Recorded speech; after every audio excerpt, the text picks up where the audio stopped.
What is up, harvesters? My name is Ken. Welcome to Hobby Harvest. I have you back out here today on my Southeastern Wisconsin food plot, and I have you out here today because I want to give you a brief overview of all the things I have going on here. So this plot is pretty close to where I live, so this is where I have time to come out here and kind of play around. I consider this my sandbox, so this is where I work on things, see if they work, see if they don't, and then I bring them to you guys to let you guys sort of learn from my experience. So I've got a lot going on this little property here, but I'm gonna take you guys through everything and show you. So I'm gonna show you everything from the food plot itself. It currently has a summer cover crop on it of buckwheat. I'm gonna talk about when I'm looking at planting my fall focused food on that plot.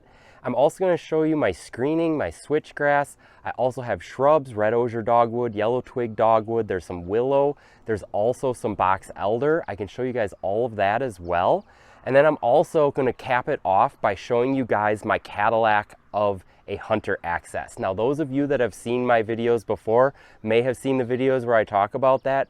And it's a pretty sweet hunter access. And I want to show you guys the progress on it now that all of the vines and stuff have really grown up and are covering it, making it look almost like a tunnel for me to get into my stand. So we'll wrap up with that, but first, let's go. I'm gonna take you out onto the food plot and we can see what's going on out there. All right, so we're out here on the plot itself, and I wanna show you guys what I got going on. So you can see over either one of my shoulders right now that I have buckwheat growing in this plot. I planted that buckwheat about 2 weeks ago.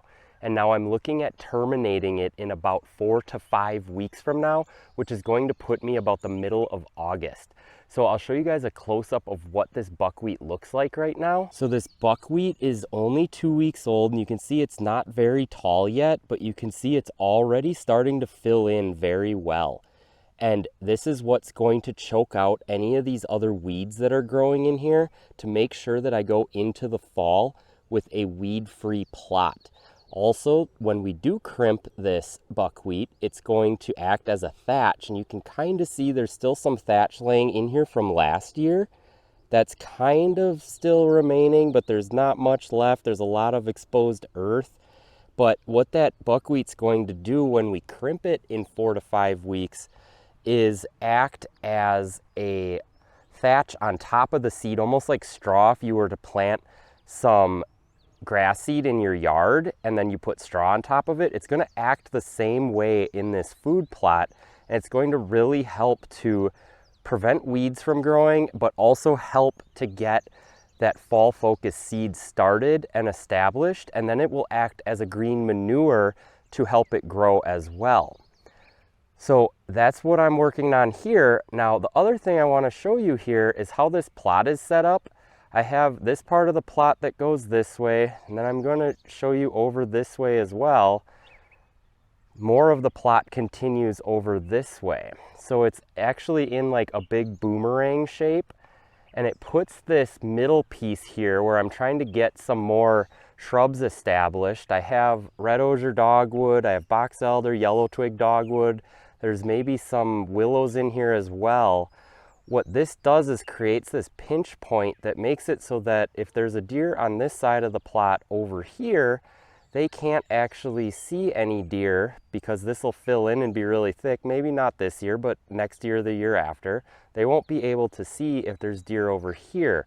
And so what that helps me do is stack more deer on a smaller food plot because they don't put that social pressure on each other. And then also what it does is, let's say a buck steps out of the woods over there and he steps out just on the edge of the plot. If you have a big square rectangle shaped plot, he can just look from the edge and see, no, there's no does out here today. I'm just going to tuck back into the woods and go look somewhere else. But on a plot like this, he actually has to come out, and he'll probably follow this edge because deer love edge, but he'll have to come all the way out here to this point to be able to check and see if there's any does over here, which of course is exactly where I would have a shot on him. So this is set up perfectly for where this blind location is in order to make that buck have to come out and step right here broadside in order to check and see if there's any does over in this other corner of the plot. And then it'll work vice versa too. If he were to come out here, he would have to walk to this point in order to see if there's any over on this part of the plot. So that's a huge advantage, to make sure your plots are in the shape of something like a boomerang instead of in the shape of like a rectangle or a square. And so yeah, it may take me a couple years to get all of these shrubs in here to grow up. There's a lot of native vegetation taking it over. This part was food plot last year, so there's some older regrowth of like some oats that are finally dying off in here. It looks like there's maybe a couple brassicas still popping up in here. I did put this fence around it just so that the deer didn't browse those shrubs down to nothing.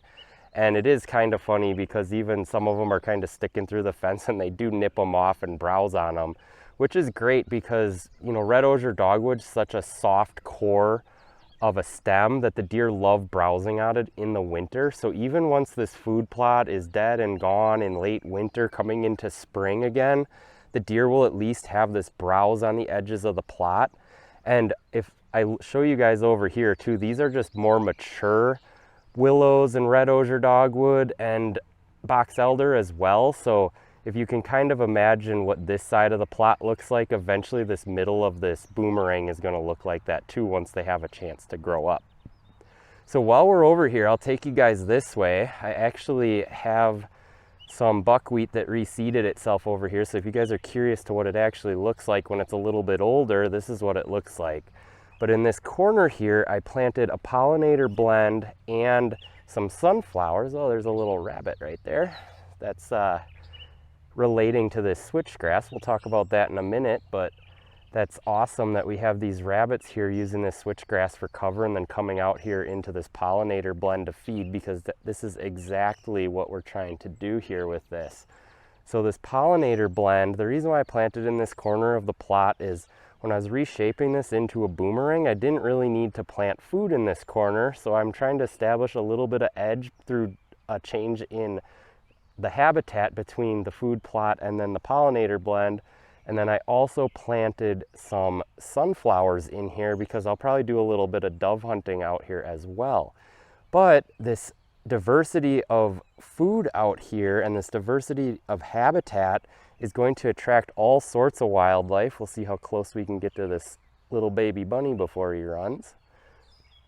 But all of this habitat here is going to bring in things like upland game birds and rabbits and all sorts of stuff, not just deer. So if you make habitat for deer, you're going to make habitat for everything else, because deer demand a much higher quality habitat than these other little critters do. So if you're making habitat that is effective for deer, you're also helping all the other critters out here as well. So I just put this pollinator blend in here. I wanted a little test strip of it, and you can see there's quite a few coming in. So the only thing that's really flowered so far is the buckwheat.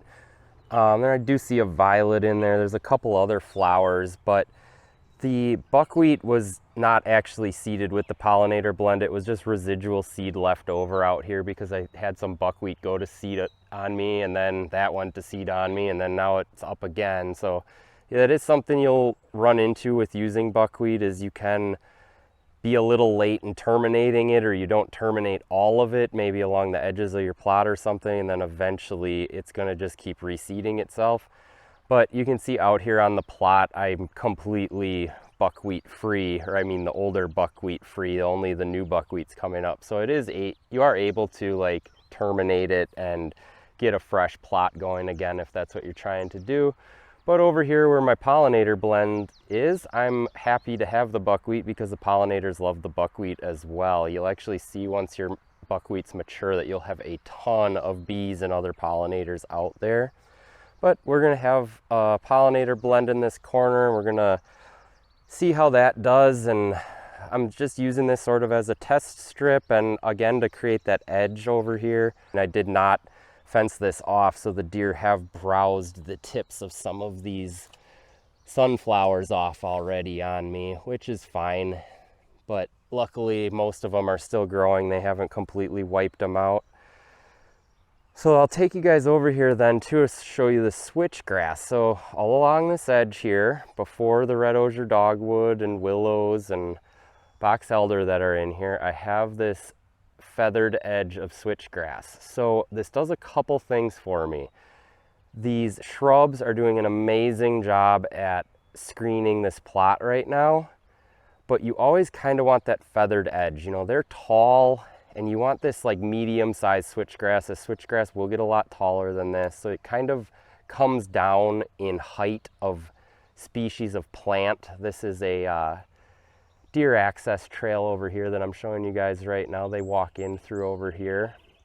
But as this switchgrass continues to grow, what it's also going to do is it will be standing after all of the leaves fall off of all of these other plants out here. So even though these box elders and these red osier dogwood shrubs are doing a great job of screening the plot right now, you'll be able to see right through this once fall comes and the leaves come off. Now it'll be really thick, there'll be a lot of stems in there, but this switchgrass will still keep that visual barrier going so that you cannot see through this off of the plot, and it makes the deer feel really safe and secure out here. Like even this time of year, the switchgrass isn't that tall yet. It's maybe 3 feet tall right now, maybe 4 feet in some places. The deer run to this plot, and then once they get on it, even with it completely bare like this, they feel safe and secure while they're on the plot. So they almost run here to get to this sanctuary.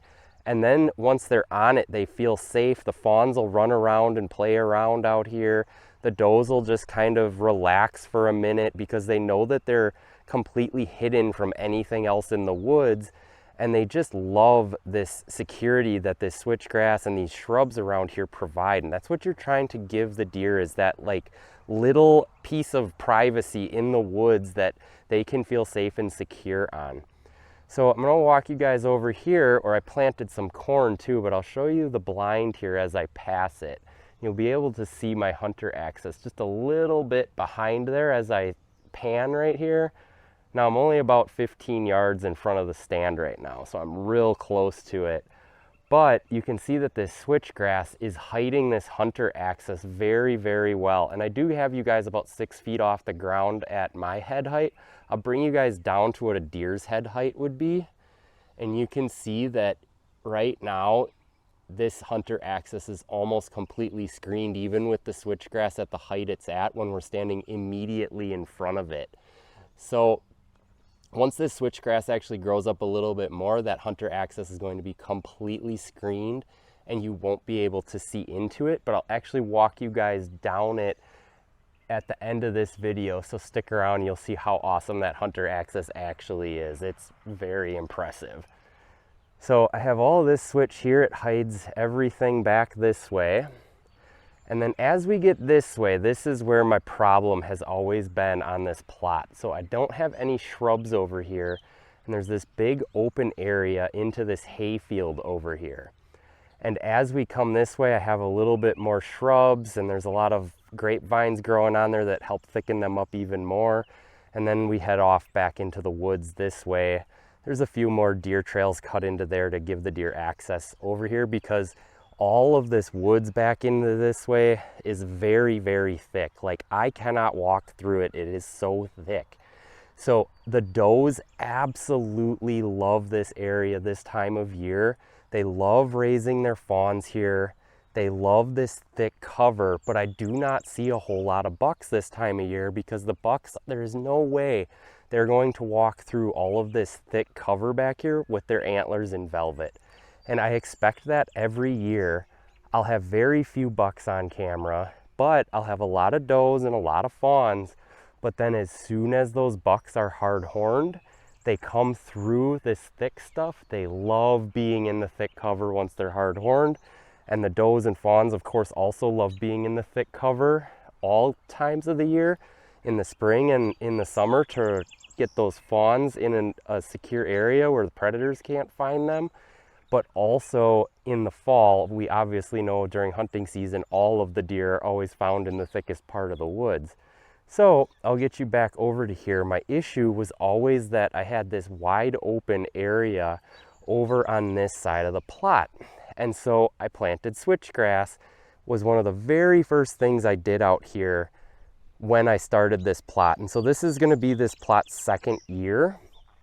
And this switchgrass just did not come up. Even though it was one of the first things I got in the ground, we had a horrible drought last year and this switch just never got established. And you can see too, this year, it is coming up, but I would consider this first year switch now. So that other switch I was showing you, that stuff did come up year one. And so I'm considering that second year switch.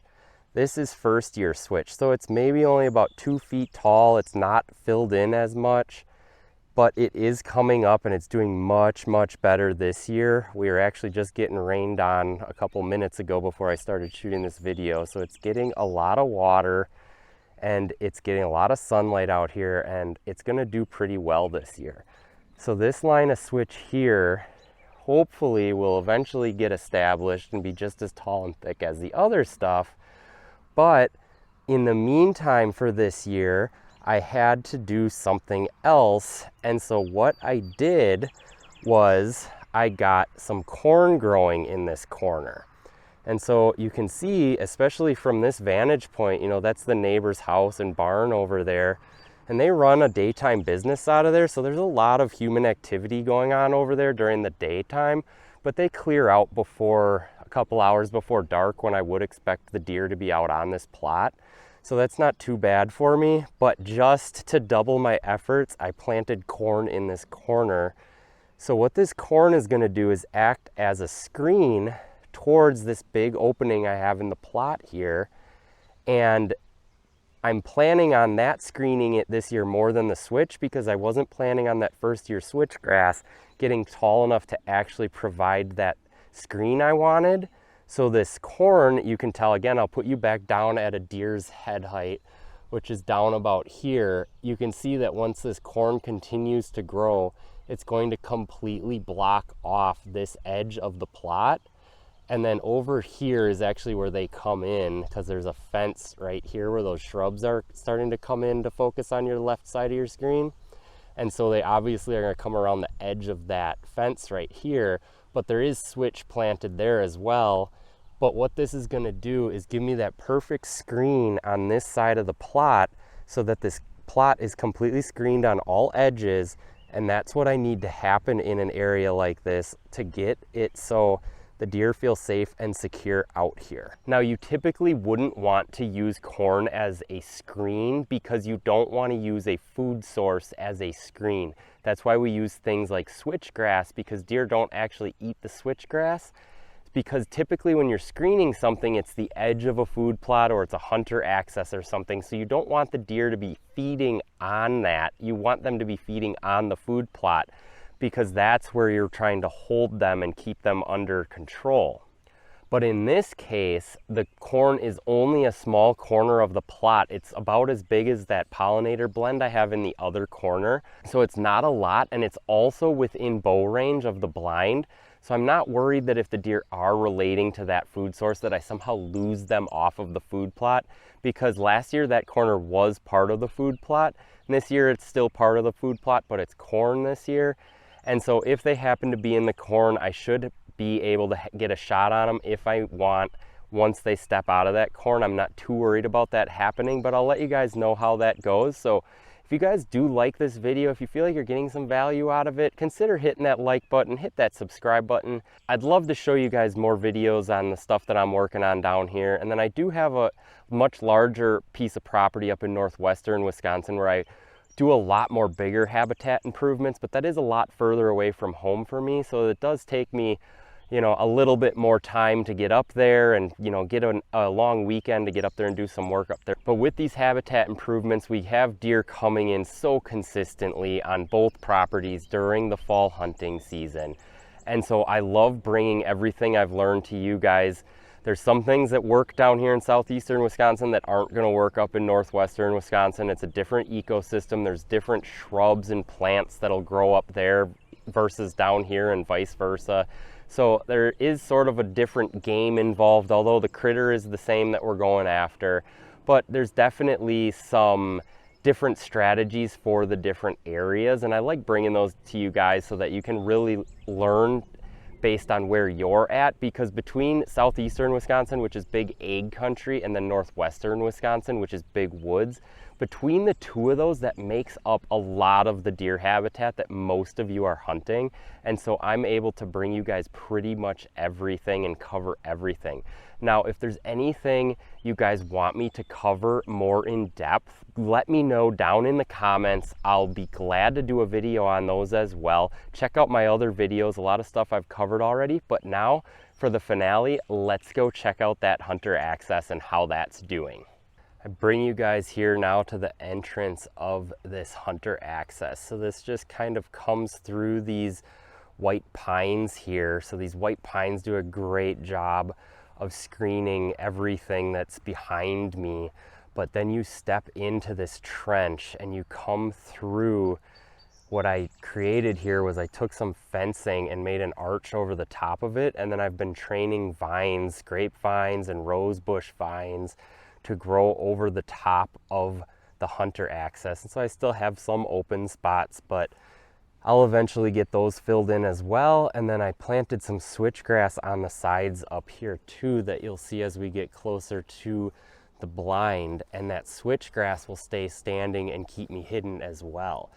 So there's some of this in here I'm gonna need to clean up before season, because I don't want to be brushing against all of this stuff and leaving my scent in here. So I'll be able to slide in here without touching anything and get all the way to the blind undetected. So you see here I have some switch that's grown and reaching into the stand. So I'll either have to train that back outside of the fence or just trim it with like a weed whacker or whatever.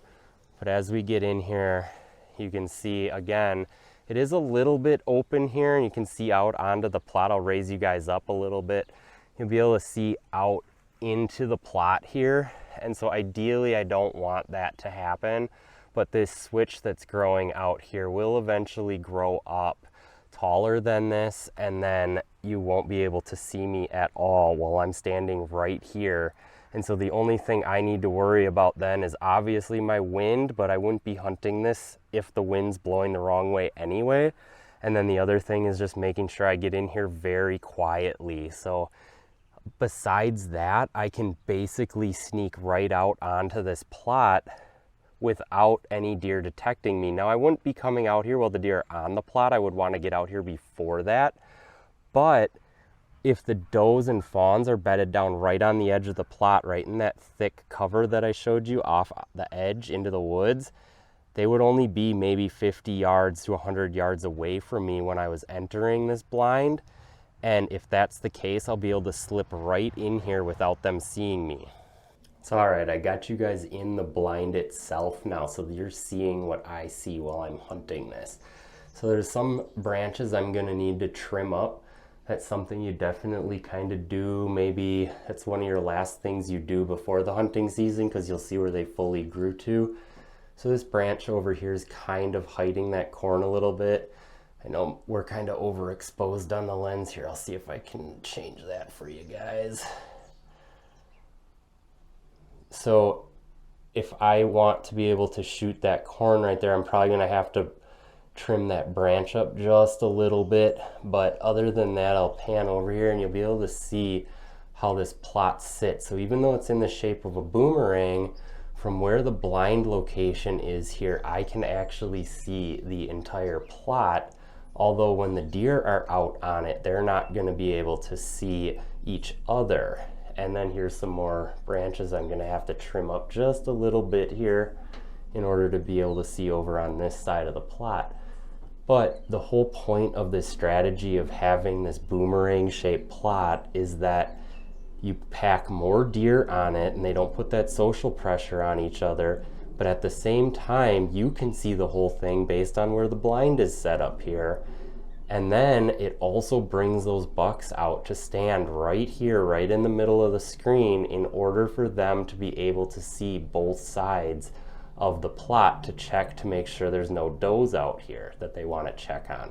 So it's just a huge advantage if you're considering putting in food plots or maybe even redesigning the current ones you already have, is to put them in this like boomerang shape instead of like a big wide open square or rectangle or whatever, because you're really going to have great success at putting the deer exactly where you want them to be. So I hope I inspired you to maybe try a thing or two on your plots or on your land, or maybe just adjust a little bit to something you already have going on. If you can get it perfect like this, the deer just love it so much. Like I said, they come running to this area right here, even without any food planted in it, because they feel so safe and secure here, that once I do get that high quality food growing in here as well, I'm gonna have them here so consistently. I'm gonna see them so often. I'm also going to end up stealing my neighbor's deer. So right now I know my neighbors plant a bunch of clover food plots back this way. I guarantee those deer are pounding those plots right now. But as soon as I get this going, those clover plots are going to deteriorate as we head into fall. This fall focused forage mix that I put out here is going to just start booming. And so what I do is I actually plant 2 strips through the boomerang. I'm gonna do brassicas on one strip. I'm gonna do peas and beans on the other strip. And it's going to just work out so well for me. And the other thing is I actually have 2 different soil types out here. So I'm actually gonna spin you guys around here quick. So here where I'm standing is nice, high quality Midwestern soil. But as I head down here, this turns into peat. So I have 2 completely different soils in this food plot. And I did not have this area down here in the peat as part of the food plot last year. So I'm going to see if the soil somehow affects how the deer eat the plants that are planted in them, because I'm going to have the same thing planted in both soils. Like I said, I'll put a strip down either side. So half of this down here will be brassicas, half will be beans and peas. And then up through the rest of the plot will also be a half and half strip. So I'm going to see if the different soils somehow make the plants that I'm planting taste differently, and see if the deer relate to them differently. Now, I'm not anticipating that peat is a high quality soil that's going to grow quality plants, but we're definitely going to see, we'll be able to see the difference in how the plants grow, if they somehow are stunted on one half and not the other, or if they grow fairly similar on both sides. So that's something I'm interested to see this year as well, of knowing that a lot of guys don't have perfect, Midwestern soil like this to be planting in. So you guys are working with a lot of fertilizer, a lot of lime, and just to get, something growing, where I'm lucky enough here to be able to just throw and grow and it comes up great. But on my northwestern Wisconsin property, that's not the case. I'm obviously up there fighting ferns, which means I have a very acidic soil. So I'm putting in a lot of lime up there just to get my stuff to grow right.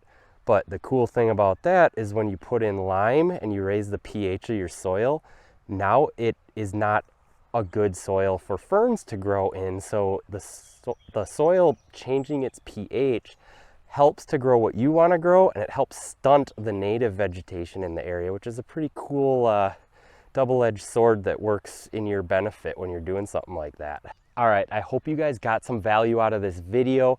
I hope I gave you some ideas of stuff for you to try on your own land. Now, like I said, this food plot is in its 2nd year, and a lot of these are adjustments from what I did last year. So every year you can learn, every year you can adjust, every year try something new. You don't have to just go with a plan day one and stick with that for 10 years. See what worked, see what didn't. Everybody's dealing with their own specific situation. This habitat management stuff, there's a lot of overlap because deer are the same regardless of where they are. But the exact specifics on what's going to be best for your situation is something that you're going to need to sort of test over time, see what works, see what doesn't.